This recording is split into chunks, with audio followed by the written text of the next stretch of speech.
Office சொல்ல night திரும்ப வந்தேன். அங்கே யாரும் தெரியல, ஒரு காரில் உட்காந்துருந்தாங்க, வேகனர் காரில். வெல்கம் பண்ணிக்கலாம் நிறைய நடந்து வந்தேன். தம்பிங்க வாங்க. ஆர்கே நகர்மணி, ஏண்டா உதரு உன்னை அடிச்சாங்கன்னு சொல்றியா? நம்பிடலாம்டா. உன்னை அடிச்சது உங்க ஆளுங்க தான் அப்படின்னு சொல்லிட்டு எங்க ஆளுங்க நம்பிட்டாங்க, அது உறுதி.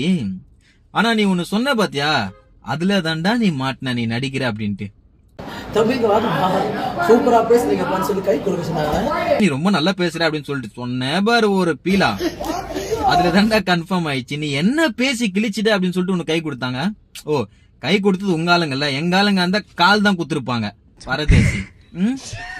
இதுல வேற எனக்கு புரியல, இவருக்கு வந்து கூப்பிட்டு ஆபீஸ் கூப்பிட்டு ஷால்வை வேற போடுறாங்க. என்ன கிழிச்சிட்டாரு இவர்? நான் கேக்குறேன், டேய் உங்களுக்கு எல்லாம் கடைசி வரைக்கும் அந்த மாதிரி ஷால்வை போடுறது இதோட முடிச்சிருவாங்க உங்களை, அவ்வளவுதான், புரியுதா?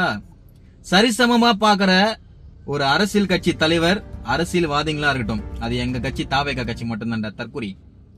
ஏண்டா இதுல வேற வந்து பாத்தீங்கன்னாக்கா, உதயண்ண தம்பி ஏய் உதவாதவன உதயண்ண, இது வரைக்கும் உன்னை வந்து பாக்கல ஹாஸ்பிட்டல்ல.